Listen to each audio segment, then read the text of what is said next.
et à tous, je suis très heureuse de vous retrouver pour cette nouvelle édition de Business Africa, votre magazine de l'économie et de l'entreprise. Et comme vous le savez, aujourd'hui encore 150 $ à gagner en fin d'émission avec le jeu Business Africa.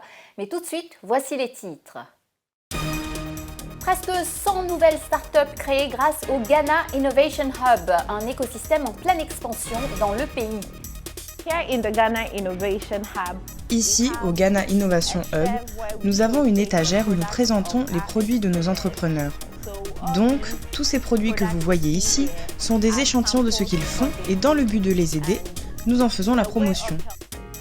Place aux jeunes activistes, en Ouganda, une nouvelle génération prend en main la question du changement climatique. Oui, je viens ici aujourd'hui pour collecter des déchets plastiques et les emmener dans les décharges, car notre mission consiste à vaincre la pollution en Ouganda. Le manioc n'est pas seulement nutritif, convoité par l'industrie, il séduit de plus en plus les agriculteurs africains. Grâce à la formation qui leur a été faite, les agriculteurs savent maintenant comment cultiver un manioc de qualité. Maintenant, c'est à nous de reconnaître ces efforts en les mettant en contact avec le marché. Au Ghana, de nombreux entrepreneurs débutants manquent de compétences pour gérer une affaire et opérer dans un environnement compétitif.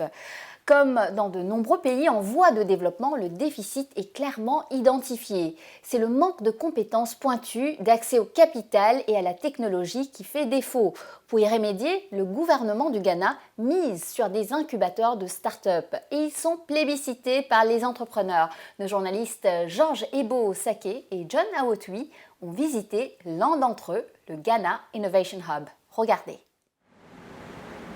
Avec la création de cette nouvelle entité de soutien, le Ghana Innovation Hub, le gouvernement du Ghana cherche à aider des entrepreneurs comme Folassad Rufai de Dawa Food à élever leur entreprise au niveau de la concurrence internationale et ce, même sur le marché local. Au moment où j'ai postulé au programme, je n'avais pas de gestion financière structurée en place pour mon entreprise. Le programme m'a aidé à avoir une meilleure comptabilité et au moment où je parle, une meilleure structure de gestion financière pour mon entreprise.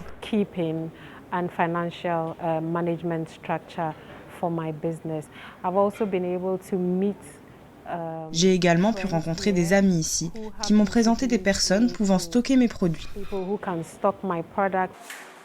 Le Ghana Innovation Hub a été créé par le ministre ghanéen de la Communication avec un financement de la Banque mondiale. Depuis sa création en 2019, le centre a engagé plus de 2000 groupes de jeunes avec des programmes de formation à l'entrepreneuriat. Résultat, environ 90 nouvelles entreprises ont été créées et à divers stades de développement. Nous avons 3 partenaires principaux dans la mise en œuvre. Je travaille donc moi-même pour MDF West Africa. Nous sommes également partenaires avec GCTU et Blue Pace Africa. C'est donc un consortium de 3 organisations qui gèrent cet espace et les programmes. La nature des entreprises soutenues par le GIH est variée. Ils comprennent l'agroalimentaire, l'emballage, les industries basées sur la technologie et les innovations. Le centre propose également des espaces de travail pour les entreprises, une salle de conférence pour la formation et des ateliers et des salles de réunion pour la planification, le networking et l'engagement. Le Hub dispose également d'un espace pour présenter les produits des stagiaires à des fins de marketing et de promotion. Ici, au Ghana Innovation Hub, nous avons une étagère où nous présentons les produits de nos entrepreneurs. Donc, tous ces produits que vous voyez ici sont des échantillons de ce qu'ils font et dans le but de les aider, nous en faisons la promotion. Lorsque quelqu'un entre, il peut obtenir les coordonnées de l'entrepreneur, ensuite le contacter et passer sa commande. Des centres comme le Ghana Innovation Hub sont essentiels pour réduire le chômage des jeunes au Ghana en aidant ces entrepreneurs et ces innovateurs à naviguer dans l'espace des affaires grâce au développement des compétences et à l'aide aux ressources. Le pôle d'innovation soutient les jeunes économiquement grâce à l'entrepreneuriat et au développement des entreprises, tout en réduisant la pression sur le gouvernement pour fournir des emplois à ces jeunes dans le secteur public. Deux des entreprises qui faisaient partie de cette cohorte, l'une transforme des œufs en poudre d'œuf qui est utilisée dans les produits pharmaceutiques. Maintenant, ils ont atteint le stade de la fabrication d'autres produits et d'autres produits à base de volaille. Et ils sont maintenant dans le programme d'accélération Orange Connect. Ils ont donc développé leur activité à un niveau où ils ont besoin d'un accompagnement dans la formalisation de leur financement, mais aussi dans leur gestion financière, vente et distribution. C'est donc un exemple. Un autre exemple est Tropical Growers, qui dans cette cohorte Innovate GH cultive de la laitue et des herbes avec l'aquaponie. La culture hydroponique est un système de culture à base d'eau où nous n'avons pas besoin de sol. En seulement 2 ans, le Ghana Innovation Hub a aidé à la création et à l'avancement de près de 100 entreprises qui sont actuellement à divers stades de développement. Avec un niveau d'investissement et d'allocation de ressources adaptées de la part du gouvernement et d'autres partenaires de développement, le centre a le potentiel d'apporter à beaucoup de jeunes entrepreneurs l'assistance nécessaire pour développer leurs idées et leurs visions innovantes afin de contribuer à l'industrialisation du Ghana. Et c'est à la fin du mois dernier que l'organisation panafricaine AfriLabs a fêté lors de sa réunion annuelle à Abuja au Nigeria ses 10 ans d'existence. Fondée en 2011, AfriLabs a été et continue d'être un soutien décisif pour tous les hubs de start-up du continent, comme le très dynamique écosystème de start-up du Ghana justement. Et pour évoquer plus en détail cet essor et la préparation d'un texte de loi qui encadrerait la croissance du secteur au Ghana, je suis rejointe depuis Accra par Brian Danzi, analyste tech et cofondateur du Honode Hub. Brian Danzi, bonjour et merci de me rejoindre sur Business Africa. Nous venons de l'entendre dans ce reportage, les hubs connaissent un grand succès au Ghana. On dénombrait déjà plus de 500 startups en 2018. Comment expliquez-vous ces développements ? Vos données sont exactes. Il y a une explosion du nombre de startups au Ghana, et cela peut être attribué à plusieurs raisons. Mais d'abord, disons qu'au cours de la dernière décennie, de nombreuses bonnes bases ont été posées pour l'écosystème des startups.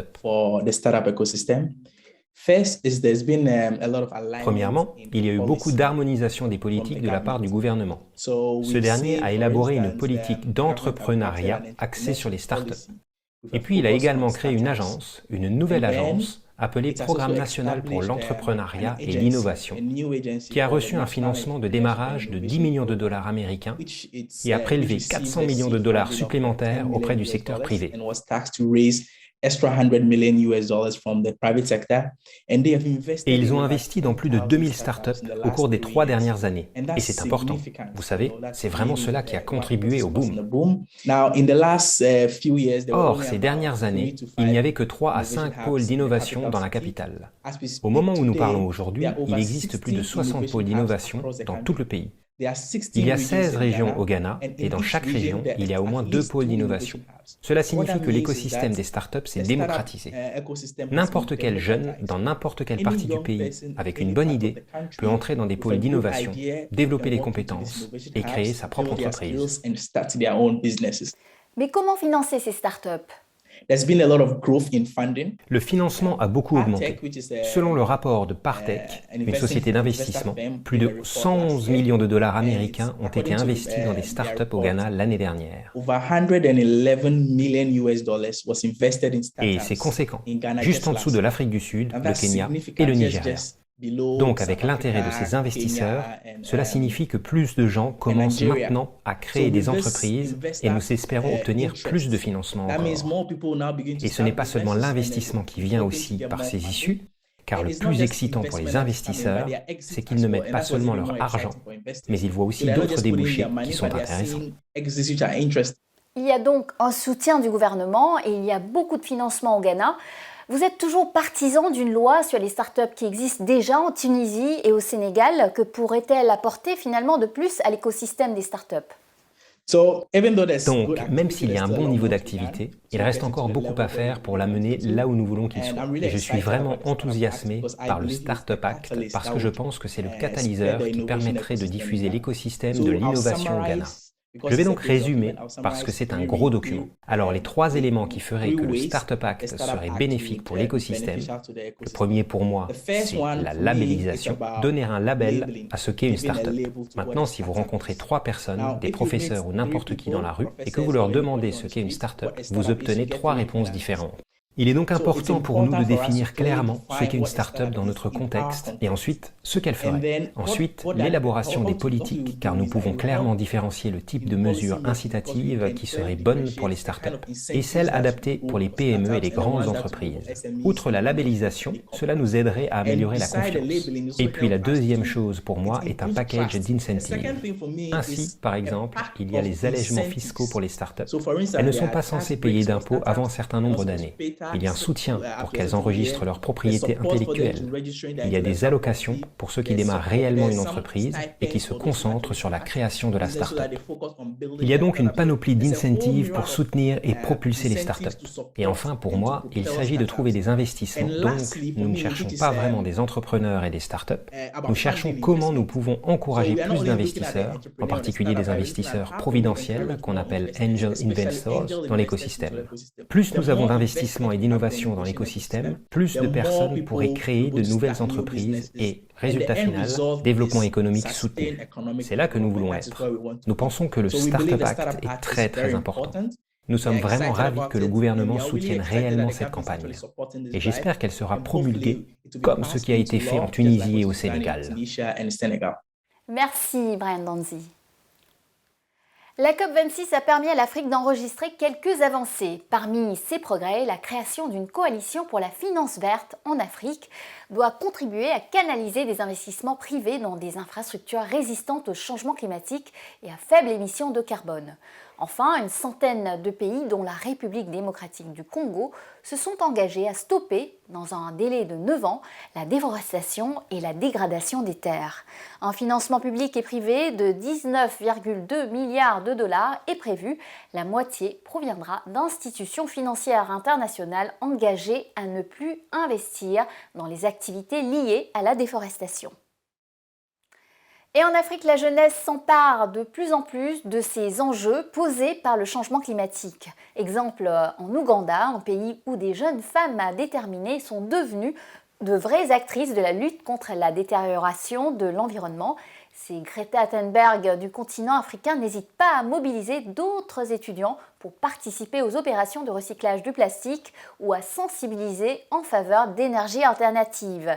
Jeunes et militantes du climat, c'est la mission de Vanessa Nakate et de Léa Namugarwa que nous avons rencontrées à Kampala.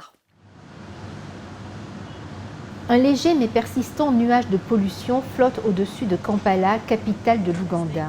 Comme beaucoup de métropoles du continent, la ville d'1,5 million d'habitants pourrait apparaître au premier abord résignée aux embouteillages et à la détérioration de l'environnement.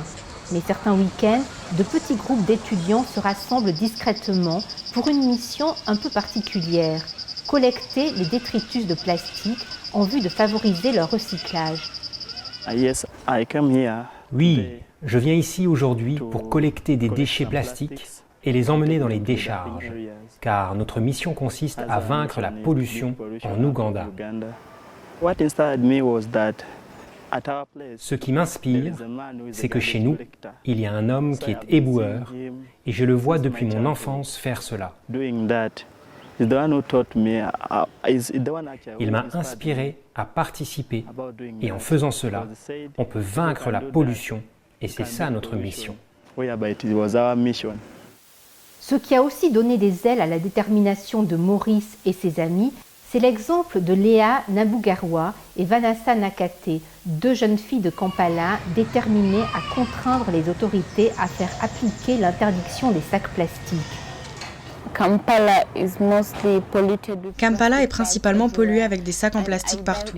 Et je doute que quelqu'un veuille d'une ville sale. Alors je pense que les gens se sentent mal à cause de la pollution plastique qui est partout et le gouvernement qui met en œuvre l'interdiction ne la fait pas appliquer.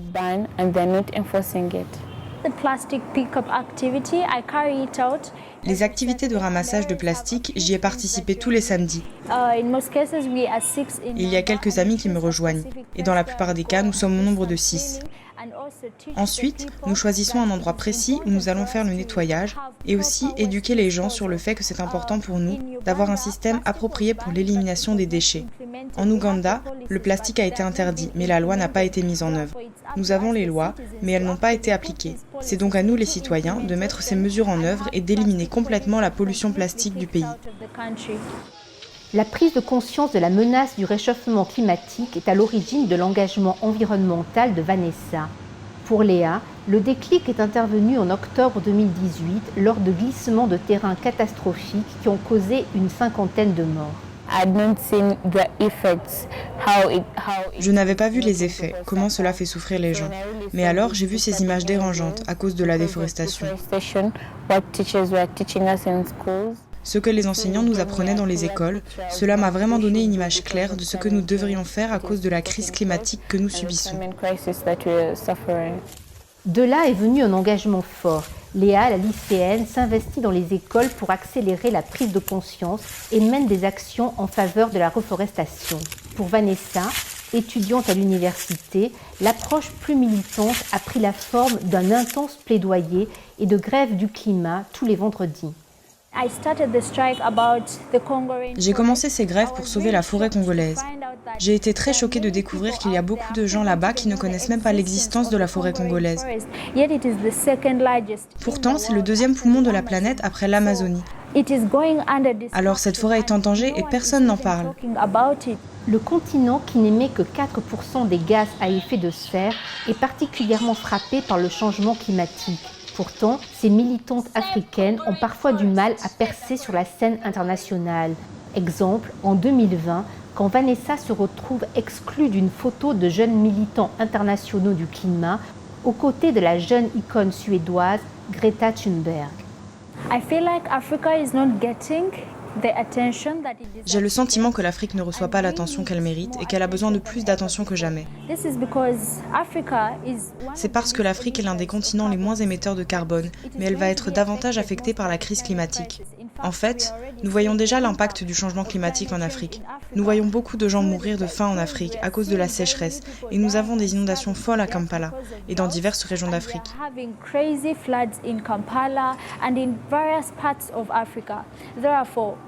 Par conséquent, nous avons besoin d'accorder plus d'attention à l'Afrique, aux militants africains pour le climat, car ils ont beaucoup à dire et beaucoup de raisons de se battre. Si nous voulons parvenir à la justice climatique, cela devrait être un jeu équitable, parce que la plupart des gens pensent que l'Afrique ce n'est pas vraiment si important que cela. Mais des gens meurent en Afrique. Pourtant, à Kampala même, il n'est pas toujours facile d'accrocher l'intérêt des jeunes, comme l'a bien remarqué Maurice. Je suis déçu parce que j'ai essayé de dire aux gens, à mes amis, de se joindre à moi et beaucoup ont peur de le faire. Beaucoup d'entre eux ont du temps, mais on ne leur apprend rien à ce sujet. Il faut leur apprendre comment cela fonctionne et comment cette pollution est mauvaise. Cela n'empêche pas ces jeunes du continent de marcher sur les traces de Greta Thunberg en poursuivant leur engagement, en s'investissant dans l'énergie renouvelable et en ajoutant la lutte contre la pauvreté à leurs revendications. Une manière de montrer que derrière la quête d'un meilleur environnement, il y a la promesse de davantage de prospérité pour tous. Bienvenue dans la deuxième partie de notre émission. En dépit de la menace du réchauffement climatique, l'Afrique doit rester pragmatique face à ceux qui la pressent de se détourner des énergies fossiles. C'est en substance ce qu'a indiqué le président de la Banque africaine de développement, Akinwumi Adesina. Selon lui, le gaz naturel est fondamental pour le système énergétique africain. Cette déclaration intervient alors que le prix du gaz continue d'augmenter. Du Kenya au Nigeria, cette hausse des prix contraint un nombre croissant de ménages africains à retourner au feu de bois pour cuisiner. Le corridor routier Lomé-Ouagadougou-Niamey, long de plus de 1000 km, est bien parti. Après le Burkina Faso, le Togo vient de signer un accord avec la Banque mondiale, l'un des premiers financeurs du projet. Le chantier devrait durer 6 ans et il va devenir un axe logistique incontournable de la région. Il doit desservir 65% de la population du Togo, 21% de celle du Burkina Faso et 7% de celle du Niger. Parmi ses bénéfices attendus, l'appui au développement économique local et la résilience aux risques sécuritaires pour des zones fragilisées autour du corridor. D'ici 2024, tous les habitants de la CEDEAO pourraient être dotés d'une carte d'identité. C'est la mesure phare sur les questions de lutte contre l'apatridie au sein de la communauté économique des États de l'Afrique de l'Ouest, adoptée à Lomé. L'objectif est de quantifier le nombre de personnes dépourvues de nationalité et de parvenir à éradiquer le phénomène très prévalent en Afrique de l'Ouest. La pandémie du Covid-19 a propulsé la production d'éthanol à base de manioc qui est aussi utilisé pour fabriquer du gel désinfectant. Mais avant même cet engouement, de plus en plus d'agriculteurs avaient commencé à se tourner vers cette plante moins chère et plus facile à cultiver que le maïs par exemple. En Zambie, la production dépasse les 4 millions de tonnes par an et les femmes sont de plus en plus présentes dans ce secteur. Un reportage d'Aurélie Turc. Plus facile à cultiver que le maïs, le manioc est devenu l'aliment de base de près d'1 milliard d'êtres humains dans le monde et de plus de 200 millions d'Africains, soit plus d'un quart de la population qui prépare, avec ses tubercules, des plats traditionnels hautement nutritifs. Phénomène nouveau, la plante est également de plus en plus convoitée par une industrie en plein essor pour la production d'éthanol, de glucose, d'amidon ou de farine. Pourtant, en dépit de la demande croissante et de son potentiel de production, le manioc demeure une culture orpheline, essentiellement cultivée par de petits agriculteurs coupés des filières de commercialisation et des industries agroalimentaires. Une situation paradoxale à laquelle le programme 3ACP veut apporter sa solution. Au Cameroun, le programme a participé à l'actualisation d'une stratégie pour le secteur manioc. Ensuite, nous avons développé et mis en œuvre tout un ensemble d'activités adressant tant la transformation que la commercialisation de ce produit. Illustration avec ce projet sur la transformation cofinancé par la Banque mondiale. Il permettra entre autres de remplacer dans la fabrication du pain la farine de blé importée par la farine de manioc beaucoup moins chère. C'est l'une des pistes de transformation en cours d'évaluation par les experts de la Banque mondiale. Ces nouveaux processus apporteront aux produits une valeur ajoutée certaine, augmentant les revenus des femmes, comme nous l'explique Mme Manjung. Nous, on définit ici le manioc comme le cacao de la femme. Parce que le manioc est cultivé à 90% par les femmes. Les 500 femmes que nous encadrons ne sont plus encore pauvres comme elles étaient. Ça veut dire que leurs conditions de vie se sont améliorées énormément et continuent à s'améliorer parce que nous allons passer maintenant à une autre phase. Si avant elle faisait 1 hectare, maintenant elle va se trouver en train de faire 3 hectares, 4 hectares. L'adaptation locale du flash dryer, un séchoir, laveuse, éplucheuse, pièce maîtresse de ce projet pilote, permettra à l'ingénierie locale de se développer davantage.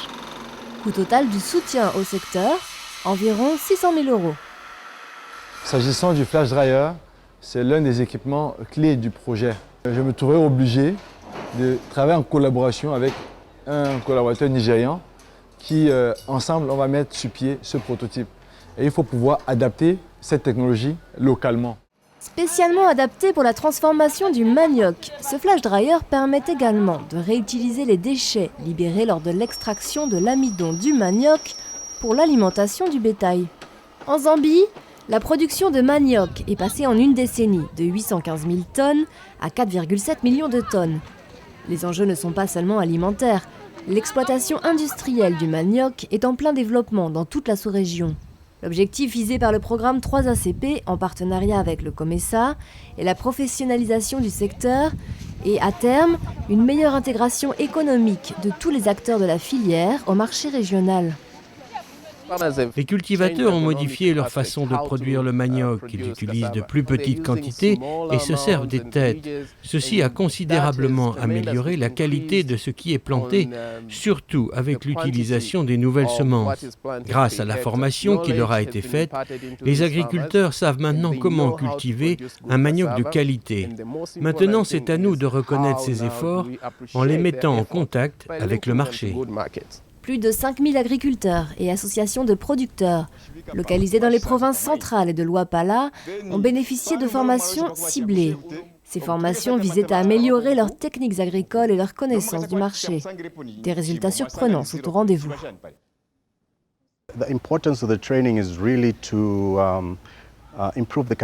Le but de la formation est d'améliorer la capacité de ces organisations afin qu'elles puissent fonctionner en tant qu'entreprises qui ont une valeur et qui font des bénéfices. La formation était axée sur des sujets allant du développement de l'entreprise à la formulation de plans stratégiques, la logistique, la renégociation des contrats et la commercialisation.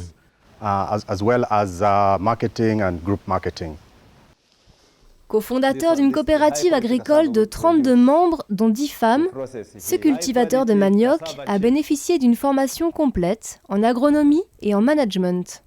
Nous savons ce que nous avons dépensé sur la production et quel pourcentage nous pouvons considérer comme bénéfice. Maintenant que nous connaissons le coût de l'ensemble, le transport, l'emballage, nous savons mieux où vont nos affaires. En mutualisant les profits générés par une meilleure gestion de leurs productions respectives, les 32 planteurs associés ont eu accès à des financements pour construire le siège de la coopérative et acquérir ces 2 machines. L'an dernier, ils ont ainsi pu produire 5 tonnes de farine de manioc de première qualité. Au-delà des apprentissages en matière de techniques agricoles et de gestion, le programme 3ACP et ses systèmes pédagogiques ont permis un véritable changement des mentalités avec une prise en compte des problèmes par les bénéficiaires eux-mêmes.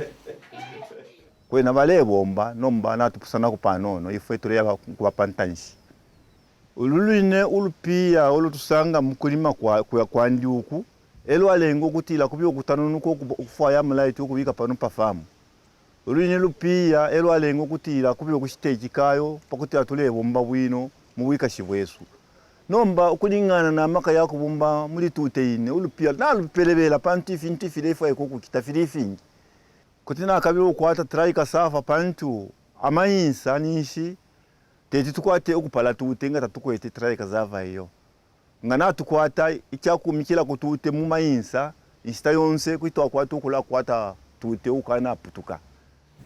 Aujourd'hui, Donald Kalungushi vend sa farine et son amidon de manioc aux 3 plus grandes sociétés de la région. C'est le moment de récompenser les fidèles de Business Africa. À vous de répondre aux questions qui suivent. Si vous êtes tiré au sort parmi celles et ceux qui auront donné les bonnes réponses, vous gagnerez $150. Il s'agit du jeu numéro 563. Tous à vos crayons, écoutez bien les 2 questions qui suivent et bonne chance à vous. Première question. Quand a été créé le Ghana Innovation Hub? En 2016, en 2019, en 2020. Deuxième question. Qui a commencé les grèves du climat du vendredi à Kampala? Greta Thunberg, Léa Namugarwa ou Vanessa Nakate? Vous connaissez les réponses, vous pouvez participer dès maintenant en allant sur notre site internet africaonair.com à la page replay. Répondez aux questions, remplissez bien votre formulaire et bonne chance à vous. Surtout, n'oubliez pas d'indiquer vos coordonnées, nom, adresse, téléphone, mail et le numéro du jeu auquel vous participez avec les réponses, bien sûr. Ce jeu, par exemple, est le numéro 563. Le gagnant recevra $150 par mandat. Et rendez-vous sur notre site Africa On Air à la page replay pour les modalités. Félicitations, vous avez donné les bonnes réponses de notre émission numéro 562. Le nom de notre gagnant s'affiche à l'écran. Petit rappel. Première question. Où s'est déroulé le sommet Afrique-France cette année? Réponse, Montpellier. Deuxième question. Que fait-on avec la technologie no-code? Réponse, des applications. Voilà, Business Africa, c'est fini pour aujourd'hui. Je vous retrouve la semaine prochaine, même chaîne, même heure pour Initiative Africa. Nous retrouverons le recteur de l'Agence universitaire de la francophonie, Slim Khalbous, pour la deuxième partie de son interview. En attendant, vous pouvez bien évidemment revoir cette émission sur notre nouveau site internet africaonair.com ainsi que sur tous nos réseaux sociaux. N'hésitez pas à liker, partager et commenter en utilisant le hashtag Business Africa TV Show. Prenez soin de vous et à la semaine prochaine.